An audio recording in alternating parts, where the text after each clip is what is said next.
Greetings, one and all. Another Stargods vlog. How you all doing? Yada yada yada. Okay, I got the pleasantries done away with here, so let's move on. So I just want to say up front that somebody said, "Oh, I like you on YouTube. Don't leave YouTube," but I have no choice because they have screwed me around a thousand different ways. They censored. Uh, they have censored thousands of my subscribers. They won't let me go. They won't let me get to 80,000 subs. They won't allow it. They've never allowed it. One time it was one sub away from 80,000. I believe it's 80,000. Just look up the statistics there. Just one away. And the next morning I got up, I was so excited. Ooh, 80,000, yeah, yeah, yeah. And they deleted 1,000 subscribers overnight. And then some idiot goes, well, they just don't like you. Wow. So 1,000 decided, let's all get together. Yeah, I don't like him. I don't like him either. Yeah, yeah, yeah. Okay, at the turn of midnight, we're all going to unsub. I mean, how ridiculous. Ignorance is the most. I hate ignorance. It's just. It's beyond belief now. So I like YouTube, but they're ready. They don't like me. I've been here since 2001, and they don't like me. They won't allow me to get these videos out. I just like to get these videos out because you know every artist needs a supportive audience. Okay, if you don't get that, what's the point of doing whatever you're doing?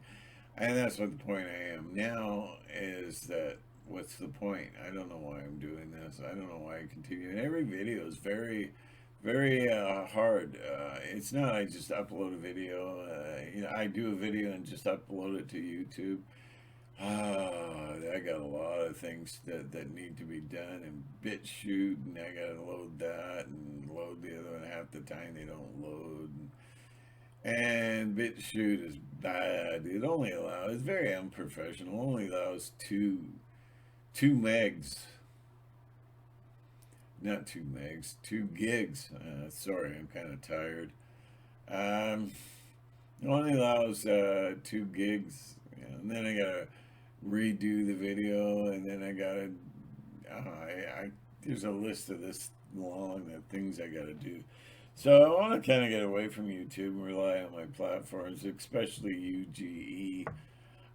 They didn't like me for a while. They were censoring me, but they've calmed down now. And BitChute was censoring me, but they've all calmed down now. So anyway, I gotta watch what I say because I want to get this up on YouTube.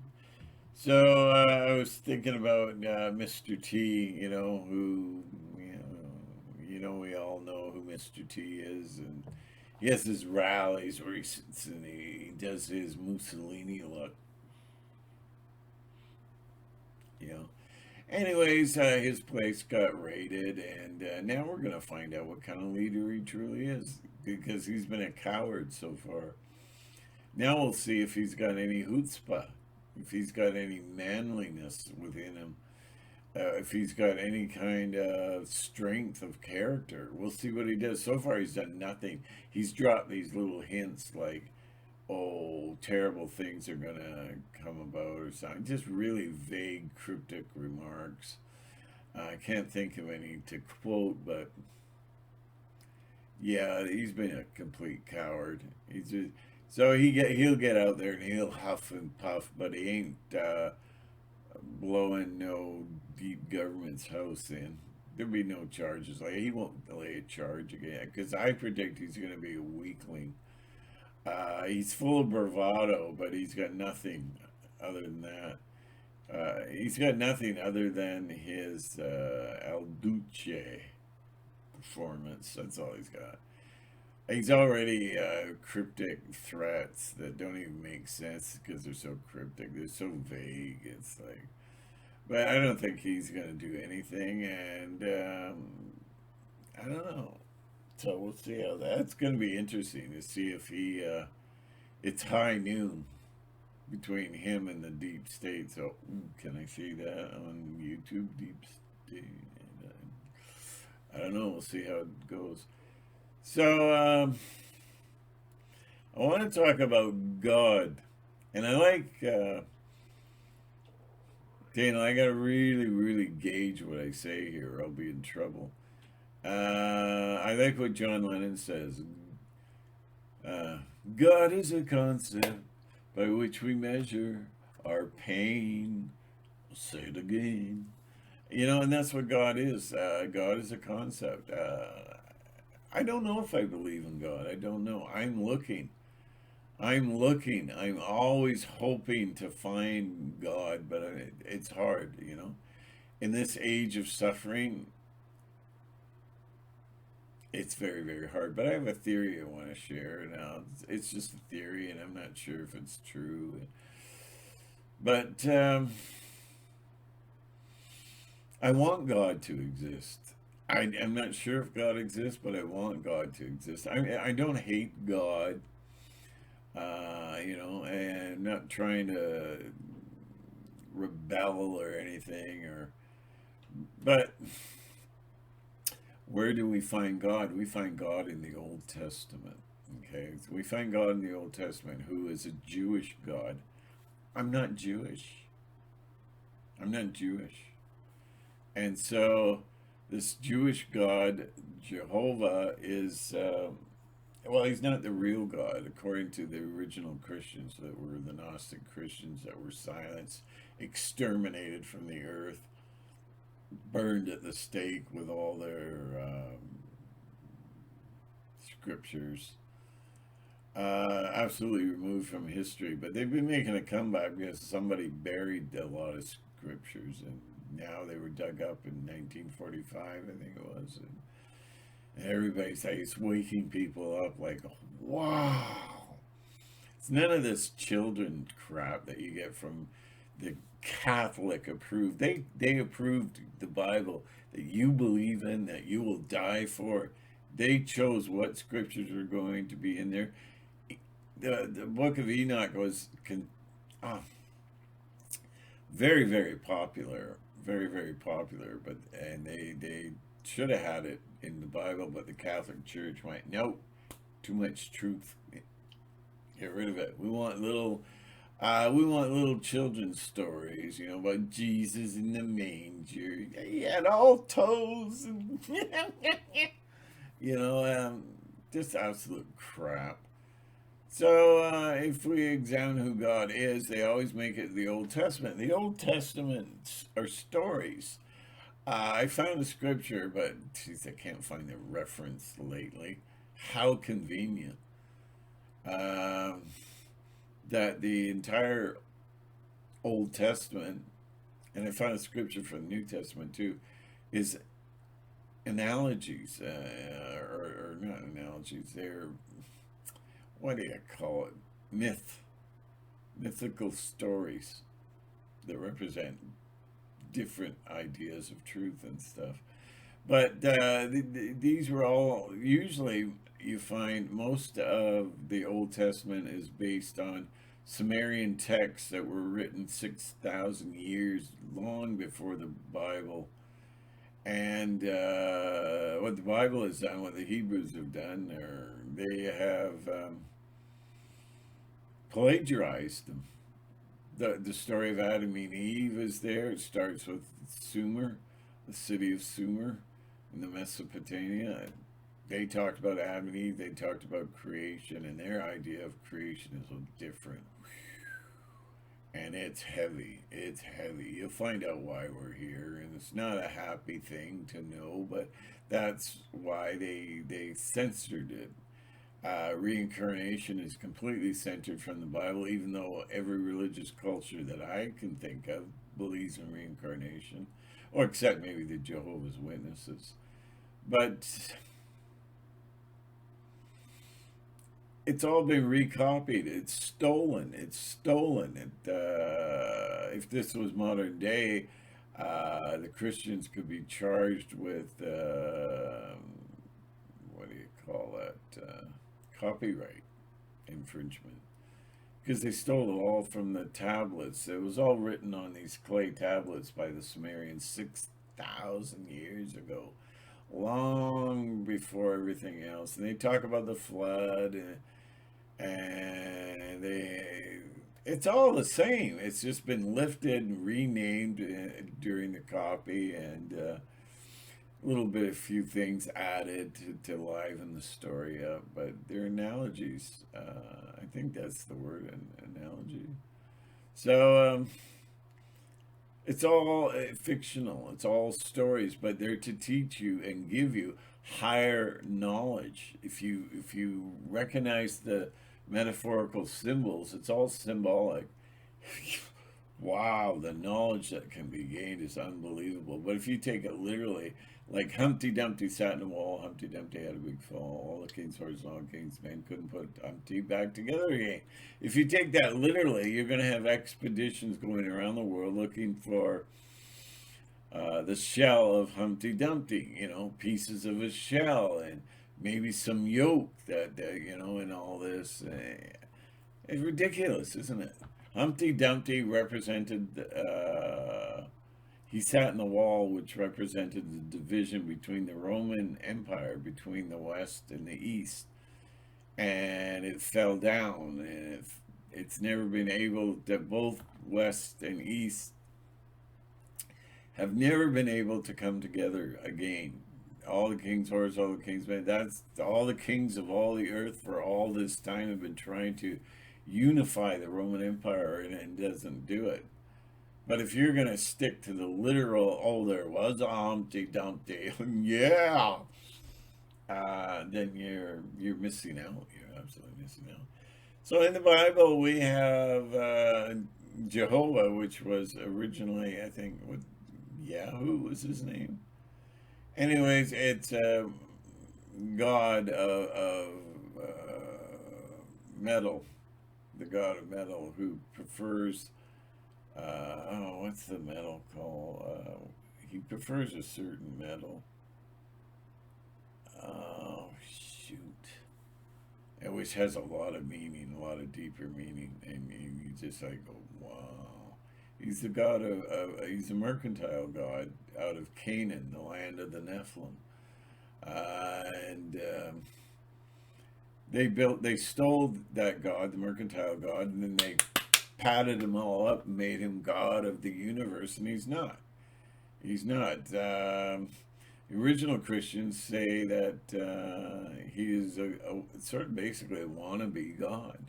So we got the Jews on board with him, and the Jews consider him, but Jesus never taught anything about Jehovah. In fact, he fought Jehovah, made remarks against Jehovah, and broke the Sabbath, and so in the end, Jehovah has him nailed to a cross. There's nothing to do about forgiveness of sin and all that. That's another huge subject.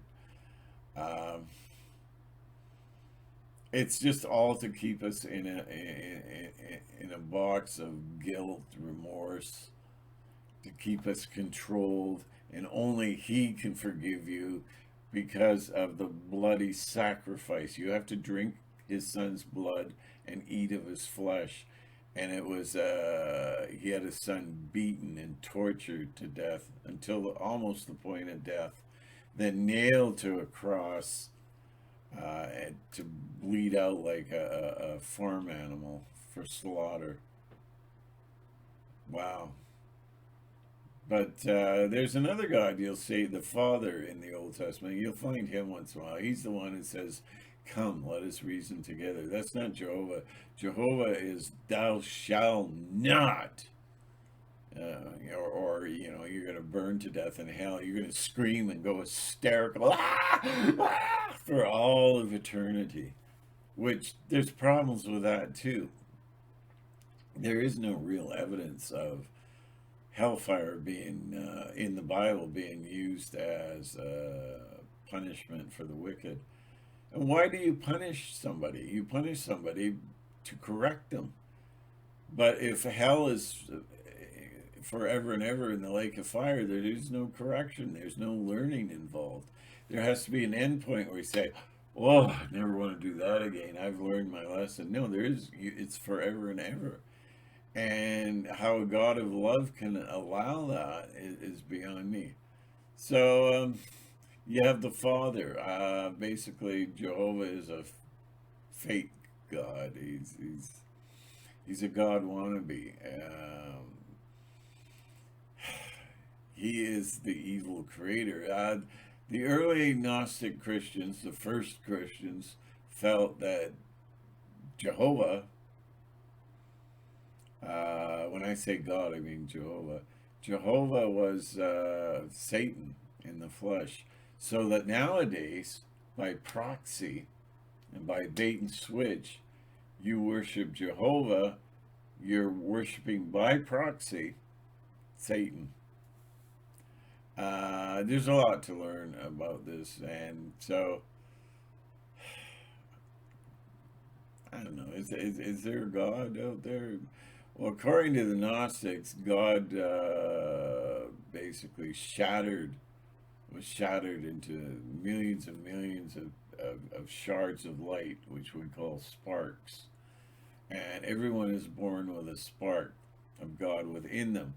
Now they can develop that spark into a burning flame, which will increase your frequency, which will lead you to God. And the Father, I should separate the two. It was Marcion who looked at the Bible and went, "Wow, this God of the Old Testament, whoa, he's dangerous. He's out of control." But to take somebody and burn, I'm just asking valid questions. I'm just asking questions. I'm not really ranting. But to take people and burn them forever and ever in a lake of fire, if you want to get back at somebody for something they've done wrong, that's pure ego. That's not love. That's not the love of the true Father God. That's ego. Absolute ego. And you'll see the Father in the Old Testament. He's the one who says, "I'm the still small voice within," and things like that. And burning people had never come to my mind. I forget what verse that's in. That idea has never entered into my mind. So what's going on there? We're dealing with two separate entities.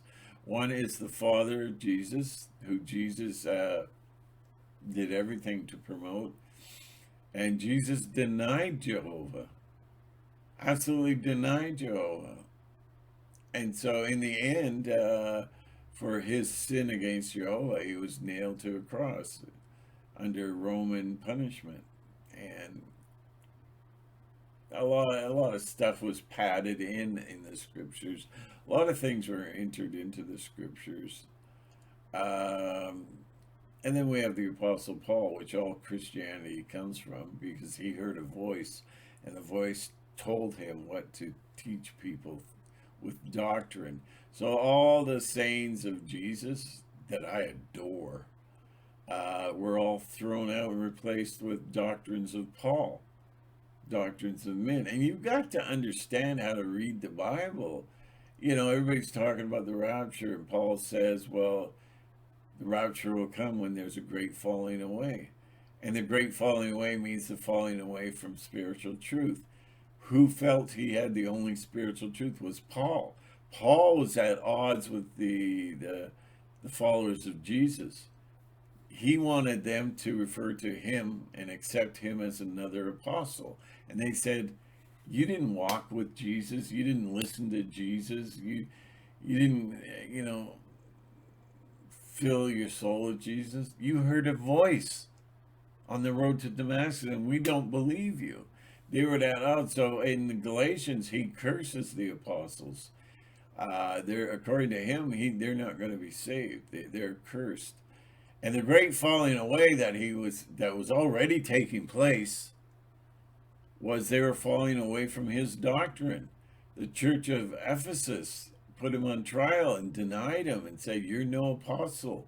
The apostle was one who walked with Jesus, talked with Jesus, asked questions from Jesus when he was on earth, not some schizophrenic voice going, "Hey, Paul, how you doing?"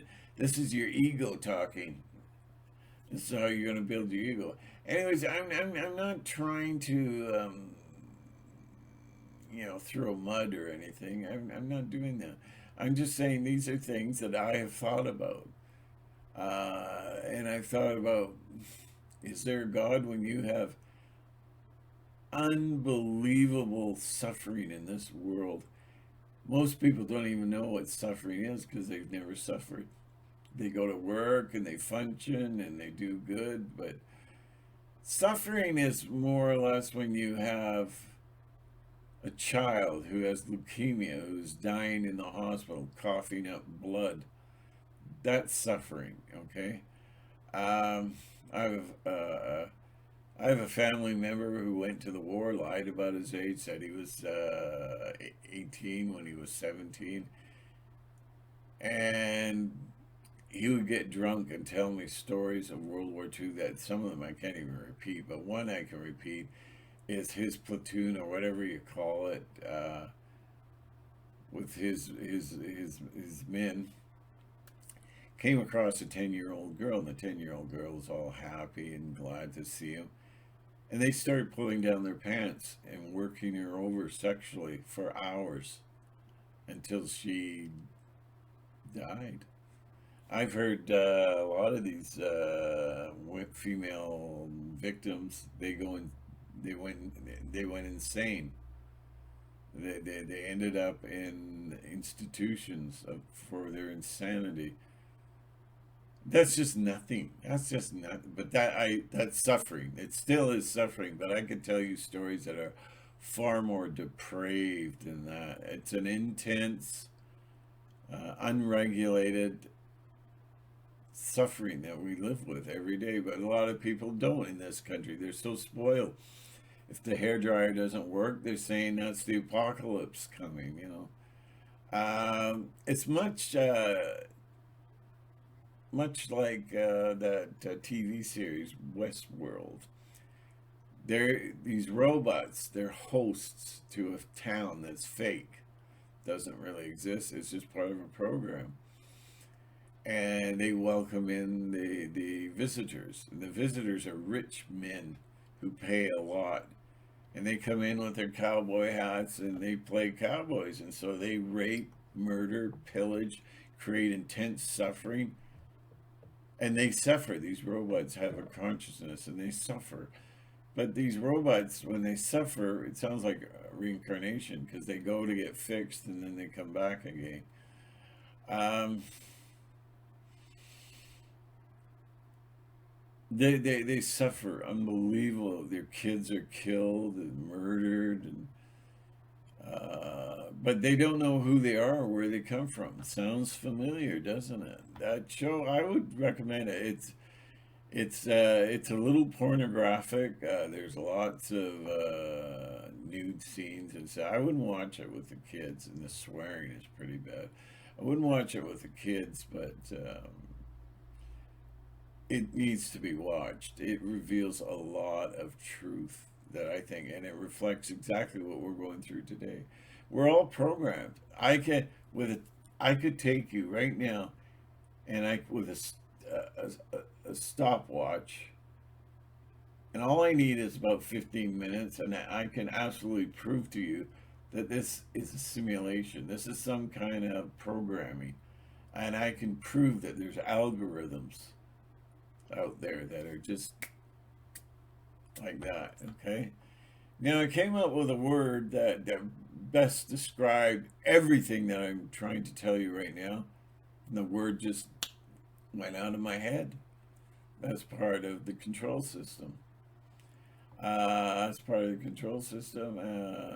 This is not real. This is, I don't know, maybe holographic in nature. But if you watch Star Trek or Voyager, and there's a show that shows how the holograms could think for themselves, and they were no less than human. They could think, they could breathe, they could, you know, And everybody was programmed that was a citizen of this town created by Robert Ford. Uh, and Robert Ford created them and then got to a point where, well, it's just too unruly. I have to invent religion. So he puts a church. He builds and puts a church in there. We don't know why we suffer. We don't know who we are or where we're going. And that's because of what the Creator did, which is Jehovah.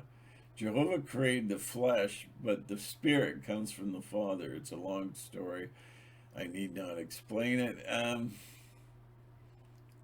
Anyways, this video is I'm not throwing mud. I want to get you to think. I want to get you back, maybe have a joint and think, you know.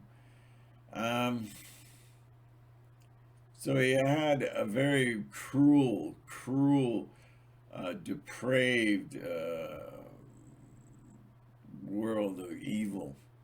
There were no rules. Anybody could be just have their head blown off, and these business guys could not be attacked by the the bots because their guns would not go off. It was programmed to be that way.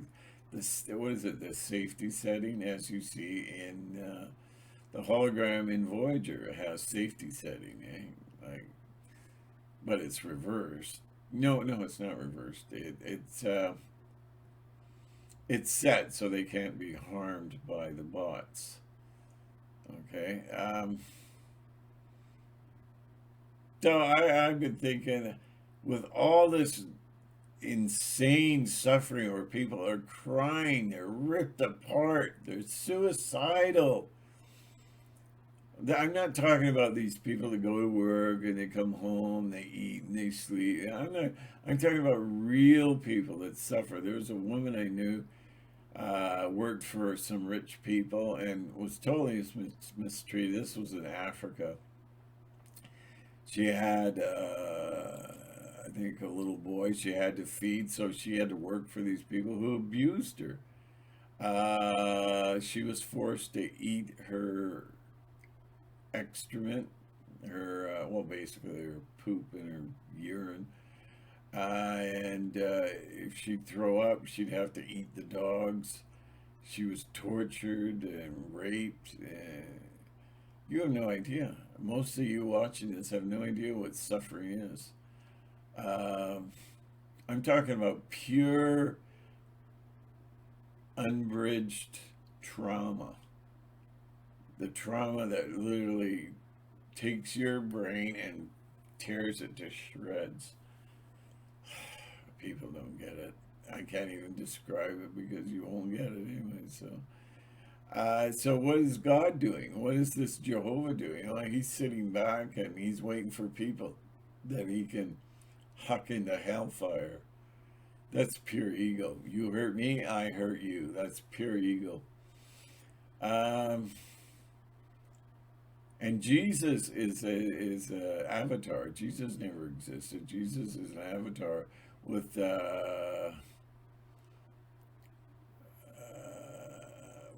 mystical stories. He is a fictional character that is written to teach us about the reality of our matrix, the reality of the matrix, just like the matrix. I learned a lot from Neo. I owe Neo a lot. I've learned so much about the reality of the matrix, which is real. It's not fictional. The matrix is real, and I've learned so much, but Neo never existed. It doesn't matter. We have the words. The stories of Jesus were written by people that knew what was happening. And his story, the story of in the Gospels, the Synoptic Gospels, the only ones that were allowed, because they represent it's representing basically Satanism, I guess, is it's the four corners of the world. You know, each book represents the east, the west, the north, and the south. Jimmy Page was into this when he'd do Dazed and Confused, dun dun to the north, dun dun to the west, dun dun to the east, with his bow, and then the final, the final one, right? And he was into Satanism. That's a fact, Jack. So what is this God doing? This Jehovah, the evil creator. There's only one supreme creator. That's God the Father that Jesus taught.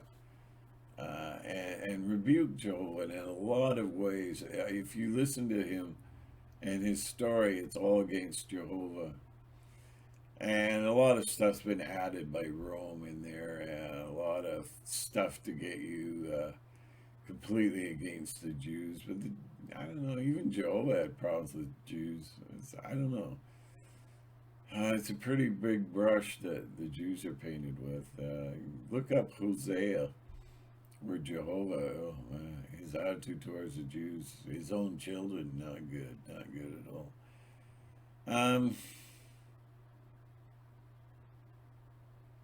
So we have the Father, but the Father, what's he doing? See, all Jehovah's doing is screaming, "Thou shalt not," and burning people in hellfire and damnation. But the Father of the Gnostics is total pure love. And how do I explain it? Okay, I'll pause this. I need a minute. Yes, the Father is about raising our consciousness. All these aliens and stuff, some of them are raising our consciousness. Our consciousness is being raised through movies and TV, which are the most effective. And it's there, and I can tell you movies like Vanilla Sky, Dark City, The 13th Floor, The Truman Show. They're all raising your consciousness to higher levels of truth and consciousness. But they're not going to save us. They're not going to save us because it's the beyond point now. I could give you an analogy, and I can team it up with some information that I got that it was very, very disturbing. They don't want us to survive. They want to raise our consciousness so that when we're dead, we'll go to higher levels towards God. The human body is not considered important. The human body is only considered important by the evil, the archons, the Satanists, the Masons. It's about the body. It's about this earth, which is material. Jehovah is the God of materialism. They're only interested in the body and living forever and blah, blah, blah, blah. But they will be destroyed, which means their bodies will be gone forever and ever, Amen Ra. So there's a whole pile of stuff I really wanted to get out, and I've forgotten most of it. I should have written notes or something, but everybody's looking. Notice that all the future, what's coming in the future, is all based on materialism. It's not spiritualism. You have Mike Adams, who's so depressing. His radio show, I stopped. It's too far depressing. All these people that are famous, like David Icke, it's all depression. It's all depression. None of it is dealing with any spiritual aspect. And the spiritual aspect is our consciousness is rising very, very rapidly. They don't tell you that. They're just going to tell you about Mr. T and he's going to save the world and all this. And well, but it's not material. If you're thinking in material terms, you've been deceived. This is a spiritual world, and but maybe they want us all dead because they want us to evolve. That's the only way we evolve is through death, because of Jehovah, who put us together, who is the original creator of this mess world. On what day of creation Did Jehovah create the law of entropy? Entropy is another word for entropy is decay. Everything decays. Time, which Jehovah is a god of time, rots everything. You take a beautiful woman, 60 years, wow. We die, we lose everybody around us, which is very depressing. I've gotten away from the rapture. The rapture is absolutely ridiculous. I don't know. It's all materialism. It's all get guns, lock your doors, buy gold and silver. It's all materialism. And that's why didn't Satan offer Jesus? He offered him the world, all the kingdoms, materialism, and Jesus goes, get lost. Um, Anyways, I'm not a Christian. Today's Christianity is controlled opposition from the Catholic Church in the form of Protestantism. Okay? Martin Luther could have been a genius, or Martin Luther could have been a good man. I don't know. Or he could have been set up and used, or he could have been unknowingly used and programmed, or I don't know. But today's Protestant Christianity, it's so evil. It's so evil. But you'll learn that on yourself. So evil. And it's the biggest mind control batch of deception ever in history.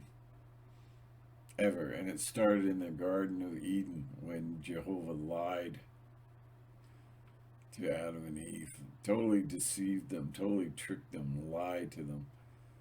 But we're not going to get into that. This is getting really long as it is. I'll try and upload it to YouTube. We'll see what happens. So everything is okay. So now we have these sparks of life, the divine spark. If we awaken that spark, we are basically heaven bound, and we'll change like salmon that have to go suddenly. They have to go upstream, and they get totally bombarded with rocks and wounds, and many of them die. But in our case, we all have to die, which is not it's not a good thing, but it's a fact. I just pause this for a second. I hear something outside. So in all the ancient cultures, the idea is that God sort of blew up, the Big Bang. That's where they get it from, religious influences. With the Big Bang, and everybody's born with the divine spark, the divine God within you, the Christ within you. And so if you want to find God, God is within. God is not up there. God is within. And the God speaks to us through small, still voice. He's in us. So I think that's why today there doesn't seem to be any evidence towards God existing, because if God the Father is the divine which is within, it's being smothered with flesh, and it's up to us to tune ourselves up, because according to Genesis, we are gods, and we need to tune ourselves up and become more powerful, because every time you release Christ in the world, or every time you release goodness in the world, you're releasing Christ in the world. Helping a little old lady cross the street, that you're allowing your goodness to come out in the form of Christ. And if we all did that, we'd have a strong presence. That's my theory. We'd have a strong presence of God the Father on earth, and we wouldn't be suffering like this. But it's up to us. The basic blame goes to us. This is why we suffer every day. And unconsciously, we desire to suffer. We love to suffer. because I think it's the only thing that makes us feel like we're real, you know. But materialism wants to you devoid of all that. You are never to say that you're part of God's family because you are God. You're never to seek out individualism. You only go for judgment and where you look at your life and go, I'm a sinner, and cry, so they keep you under control by saying that you were born in sin. I disagree. We were all born innocent. I'm an absolute firm believer in that. But you're born a sinner. But the living God, God the Father, not Jehovah, the wannabe, the Jewish wannabe God, the God of wrath, vengeance, and war. It sounds loving, doesn't it? Now I forget what I was going to say. The Father is the one that's real, that wants us to be sovereign, independent, self-knowing, follow the spark within and become knowing. That's what I mean by self-knowing. An elimination of ignorance from your life. This is why you need to watch this video, because it may remove some of the ignorance you've been housing. I have no sacred cows. They've all been barbecued. I want nothing to do with them, because I've learned they're false distractions. They're diversions. The Bible, the New Testament is just the Hellenization of the Hebrews, of the old Judaism. That's all it is. It's just that it's all, and Paul played a very important part of that, because he did not get along with the true Christians. His biggest enemies were the true Christians of the Father, not Jehovah. It wasn't a Jewish belief system with the Gnostics. The Gnostics believed, and they weren't racist or anything like that. They just believed in the true Father of heaven, which is so far above Jehovah that it'd be like us over an ant or an insect, and for just so far the ultimate and the ultimate of consciousness. And the Father is trapped within us. We trapped in the flesh, so we have to willingly, through our own decision, open ourselves up and to release Christ into the world. Christ represents all that is good. Christ is God. Jesus wasn't God. Jesus never anywhere said he was God. Never said he was God. Never claimed to be the Messiah, because he failed. All the prophecies that the Messiah had to fill were 22 in number, and Jesus didn't fulfill one of them. He was to come back. The Messiah is to come and recreate the temple. The temple was already there. Kind of weird, eh? To resurrect the dead from all the graves of all the world. Never happened. To end all war. Never happened. Jesus was a fictional story. That's why it screws up, because he was fictional.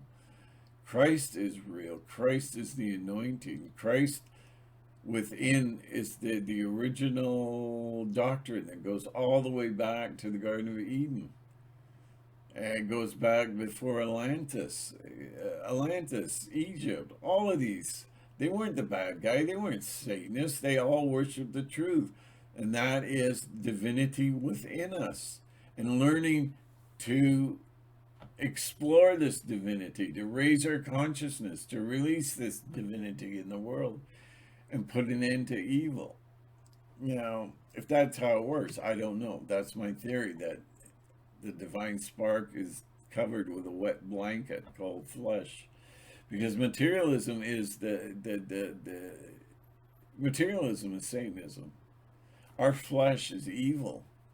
See, that's another thing that was really weird, because in the flesh we love our senses, especially our sexual senses. It's so easy to fail on that law. That's why it was created, so that Jehovah could grab people and huck them into the lake of fire. It's an easy thing. Why is holiness based on the fact that a man can keep his pickle in his pants? And he goes to heaven for that. He goes to heaven for denying what what he biologically was created for, and that's to have sex. It doesn't just shut off, because I'm married now and blah blah. You can choose not to have, sex outside of marriage, but it's up to you, and it's practical, and it's a good thing to do. But if you fail and you burn in heaven, I mean, burn in the lake of fire, that is for eternity, screaming, ah, ah, for eternity. I don't know. There's something wrong with that.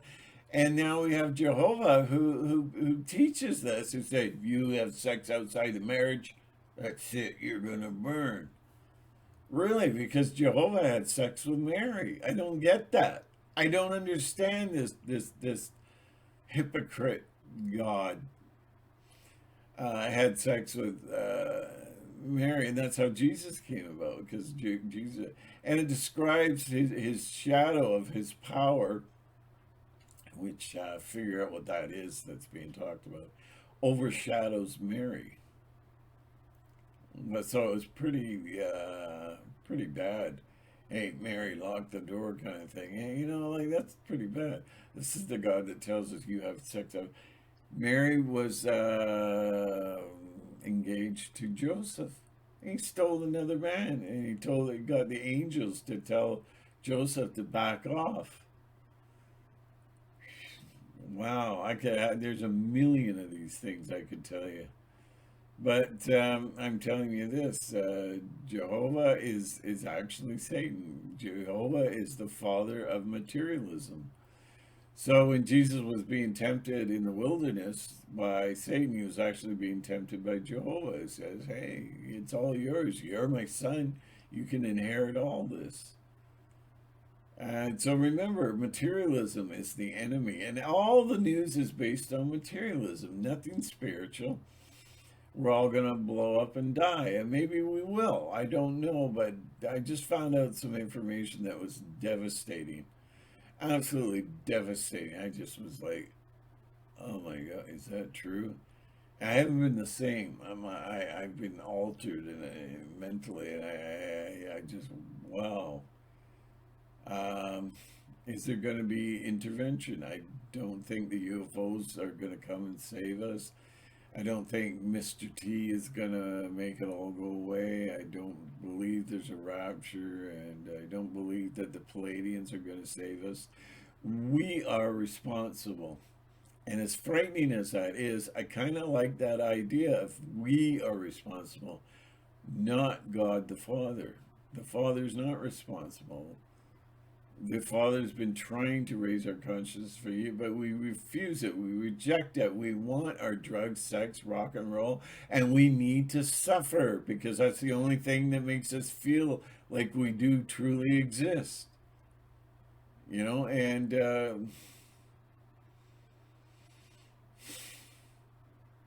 if God is love, God is not going to retaliate, not going to annihilate the evil. It's just not good because God will lower himself to the standards of evil to get rid of evil. It doesn't work that way. Anyways, I could be wrong. If I'm wrong, let me know. If you feel different about this, let me know. I just, I don't know. I just like everybody to kind of think for themselves. That would be nice. Let's see, 49 minutes.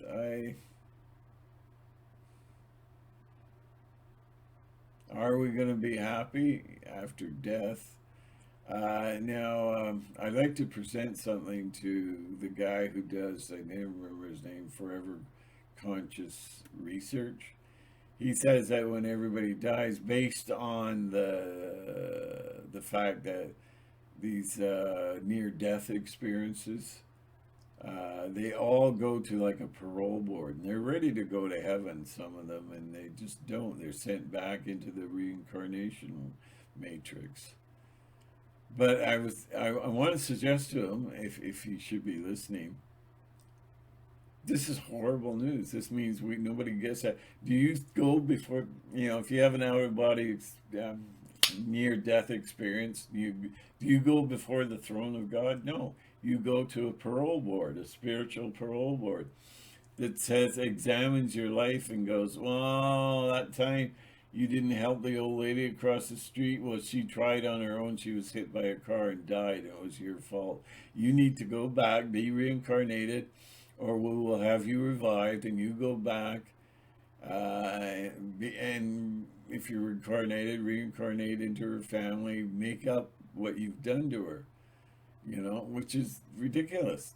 And then some people, they don't want to. I think because their frequencies, they haven't worked on their divine spark within, and their frequencies are low, so they can be pulled back to the earth. If you love anything about this earth, it will pull you back. It's what it seems right now. So a lot of people that felt the goodness and the glory and all that, and then shoved into a room with the spiritual parole board, their frequencies weren't high enough. This is my theory. And now they were drawn back. They were thrown back. So they have a whole storyline, like the Bible. It just explains everything. So when you're back, and you're back in hell, which is earth, back on the wheel of reincarnation, karma, you'll think, oh yeah, I gotta come back. And they're told over and over again, a lot of people, you have a divine mission, you need to go back, but they never do find out what that divine mission is. You're being suckered. It's bait and switch. That's what it's all about, is to get you back. So I was thinking for a long time, oh God, so none of us really go to heaven. Who goes out of the body and appears before the throne of God? And who can tell us unbelievable truth? Nobody. But I'm thinking, yeah, but these messages of these experiences are from the ones who didn't get through, didn't get past the parole board. And those who did get through and perhaps went to the throne of God, they can't tell us. They can't come back. They can't tell us anyways. That's another subject. There is an absolute lock on everything that we know. We're kept in the darkness, and nothing's going to get you. You're not going to get a dream with unspeakable knowledge that you can share. You're not going to have, well, that's a different subject. It's a whole entire subject. We are never meant to know anything. It's an iron dome, I guess you'd say. We're not to know anything. What is it here? 53. That's good, because my eyes, I wasn't able to read the numbers. Now I can. So I just ask questions. Ask questions. And believe in yourself. Don't be a victim to Jehovah, who says, thou shalt not, thou shalt not. That's 3 times you're off to the lake of fire. And believing in Jesus, believe in yourself. Ye are God. It says, it proves beyond anything in the Bible. I'm not going to go over in Genesis 3, where actually you find out that we became gods. And we didn't become like God, like these deceptive translations do. We became as God. So what does that tell you when Jehovah says that, or no, I forget, I'm getting confused now. Where it says that we will be as God. Not like God, not kinda, not sorta, as God. We have the divine God within us. So what are we then? We're gods in the making, I like to say. Don't be judged. Don't have Jehovah judge you. You we're not perfect. We learn our lessons by failing. We learn our lessons by failing. The actual translation of sin is to miss the mark. And every time we miss the mark, we sin, we miss the mark, we learn and we get stronger. It's an archery term. Miss the target, which is God. You want to connect with God. Oh, okay, I missed. I'll increase the weight on my right foot. Oh, it's closer. That's what sin is. Sin doesn't mean rebellion against God or hatred towards Jehovah or anything like that. It means to miss the mark. That's what the translation is. It's to miss the mark. So we make a lot of errors. And for some God to sit there and take all these errors and go, that's it, you're going to burn in the lake of fire forever and ever. You're going to scream, you're going to claw your face, you're going to scream for eternity because you failed. That's like telling a little toddler that wants to learn to walk. Well, that's before you get to toddler. Anyways, he pulls himself up on the couch, walks along, and falls. Does the father come out and say, that's it, you failed, you failed. You don't even believe in the blood of Jesus. Well, how can I, Daddy? I'm so young. No, you're going to the lake of fire. You're going to burn. The real father will come along and pick the son out. Well, try again, son. You missed the mark. Try again. That's your goal. Try to get to the edge. That's your mark. You missed the mark. Try again. Try. I'll hold you out. And the father will encourage the son and say, yes, yes, you can do it. You can do it. It's possible. You can do it. He doesn't condemn the son to a lake of fire so he can burn and burn for what he's done. There's sin against God. Sin means I made this quite long. Sin is to miss the mark. That's all it is. It's not blaspheming against God and all this. Sin is to miss the mark. So,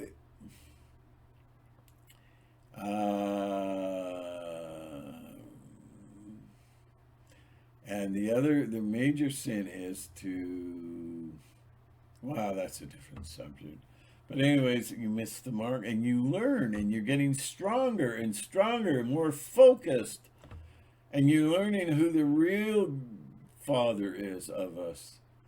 Not this egomaniac God of wrath, vengeance, and war and genocide, and says he's a jealous God. He will kill you if you even study another God. Well, I was studying Buddhism. I was looking at Buddhism. I want to find out more about the higher levels of Buddhism. Well, I'm in trouble. Oh, I am a jealous God. No, you are pure ego. Materialism is where ego comes from. This is where Jehovah comes from. I'm the only God. There is none other than me. Wow. There's no Savior other than me. That really threw Jesus out with the bathwater. The Old Testament. The Old Testament, you have Jehovah claiming he's the only God. He's the only way to salvation, blah, blah, blah. Oh, I see. He had Jesus butchered, and then that allows him to, yeah, okay, forgive sins. Because he can't forgive sins like he did. I think it was ridiculous because in the Old Testament, they asked for forgiveness, and if they meant it and it was from the heart, they received forgiveness. Now you have to drink the blood and eat the flesh of Jesus Christ because of Paul, who was not an apostle, who condemned the apostles to hell in Galatians. Just read it. It's all there. Just read it. There is a mountain of other stuff that I could talk about. I don't know. I don't know. I'm kind of getting more and more easy going in my life. Love is the ultimate. And I'm not talking about hippie fake love. I love you. And I'm not talking about hippie uh, uh, Christian hippie love. And Jesus loves you, and so do I. Which is shallow, which is embarrassing, which is rebellion against God. See, there's a lot of things you need to know about the Bible. Like it says, "For God so loved the world that He gave His only begotten Son." But I think it's in James. Is it in James? I can't remember. Where it says, "Friendship with the world is hatred towards God." But then we have God saying that God so loved the world. You need to catch up on all this stuff. But if you want to remain that way and it gives you comfort, well, go for it. I don't mind. It's all yours. This will probably be the end of what I've been trying to teach spiritually. I don't want to continue on for various reasons. But if you look at my old videos, what is it, Christ 101, I talk about the real truth. And even it's still it's still all theory, but I prefer my version and my interpretation than the Protestant church or the Catholic church. I'm not trying to start a religion, but what I'm trying to get you to do is to think for yourselves. Look at everything I say and ask yourself these questions. Say, is he on the right track? Do I agree with him or not? If you disagree, fine. Fine. I don't care. And make any comment you feel like you need to make. I'm not censoring you now. I'm not repressing you. I'm not shutting you down mentally. You know what I mean? So there it is. I got to go. It's now 1 hour. Thank you very much. And give me some comments.